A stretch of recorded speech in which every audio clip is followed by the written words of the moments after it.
Hi, my name is Mike Hetman, and welcome to another edition of CMS Forex News. Today is Friday, November 9th, 2007. The yen gained big overnight as investors pulled out of riskier carry trade positions in a strong bout of risk aversion. And the UK, Barclays, the country's third largest bank, had to write down as much as £10 billion of investments tied to mortgage problems. Stock indexes in Europe and Asia were down, and the Dow Jones opened up by falling 150 points on its own negative stock news.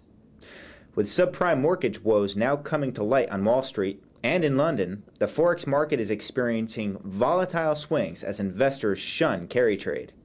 Let's take a look at some yen pairs. Starting around 4 a.m. during European trading, the pound-yen started falling in the yen's favor. By noon in New York, the pair had dropped 600 pips. That puts the pair down 800 pips since the start of the week, as Monday and Wednesday were also strong sessions for the yen. Taking a look at a daily chart, we see that there was a similar fall in October, and that the pair is now near the congested area from September. For this week, the pair has fallen more than 3%. The yen performed well today. The dollar fell 200 pips and dropped 3% to the yen for the week. Today's action put the pair at its lowest level since May of last year.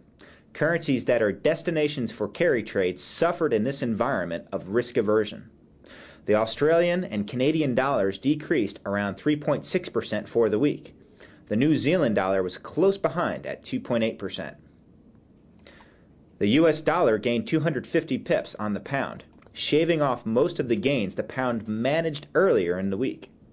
The dollar also managed gains on other currencies linked to carry trade. The euro set a new record high, but then retreated back during the New York trading session. For the week, the pair is up 160 points after strong Tuesday and Wednesday sessions. With carry trade unwinding, the Canadian dollar fell against the US dollar today, and for the week as a whole. The country's fifth largest bank sent stocks reeling after it said it will write down U.S. mortgage-related investments by 302 million Canadian dollars. The Canadian stock market was heading for its biggest weekly loss since July, and the U.S.-Canadian dollar pair recovered from its record low of 0.9050 set on Wednesday. The greenback has climbed around 300 pips since then, establishing some support at 0.9250.